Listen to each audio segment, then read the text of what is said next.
Hi, I'm Devin. Today we're going to go over how to install a wing wall shower base.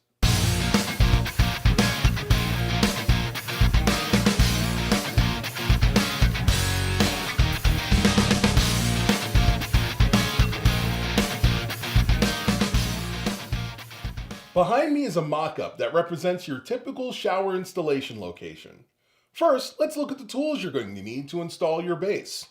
A 1/2x1/2 notch trowel, a bag of Ultracontact adhesive, a 5-gallon bucket, an electric drill with a mixer attachment, and a contractor's level. Step 1 is to clear the area, dry fit the shower base, and check it for level. Step 2 is to mix and apply the Ultracontact floor leveling adhesive, dropping in the base and checking it for level. After we clear the floor of any debris, we verify that the shower will fit. This is called dry fitting, as we haven't put down any adhesive yet. You want to make sure that there's an 1/8 of an inch gap between the water dam and the stud wall. This will allow the base to expand and contract as it heats and cools. Once we confirm it fits, we need to make sure it's level. This is a very important step since we want to make sure the shower drains correctly. If it turns out it isn't level, we can fix it by adding shims to the low areas and applying adhesive when setting the base. If the base is significantly unleveled, you'll want to apply a leveling compound and wait for it to cure before proceeding. Before you put the base back in, you'll want to apply the drain orifice. If you have access to the underside of the shower's plumbing via a basement, you can wait until after you install the shower base to apply the drain orifice. If not, now's the time to put it on.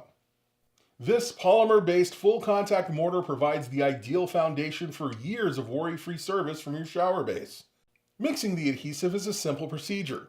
Make sure you use the water to mortar mix ratio exactly as specified on the bag. It may look a little runny when it's done, but the polymer component will ensure that it applies smoothly and will hold the 1/2 inch ridges. Pay careful attention to apply a full, even layer to ensure contact between the adhesive and the floor.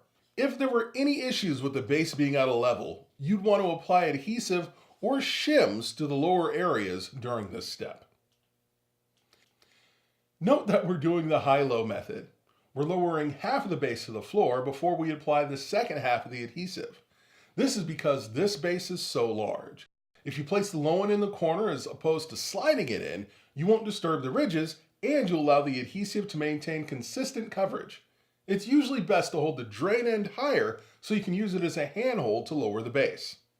Once it's down, use the level to make sure the shower isn't off so the water drains properly. This also helps you make sure that the base is in full contact with the adhesive and won't rock back and forth once the adhesive dries. Be sure to click the subscribe button to learn more about kitchen and bathroom renovations.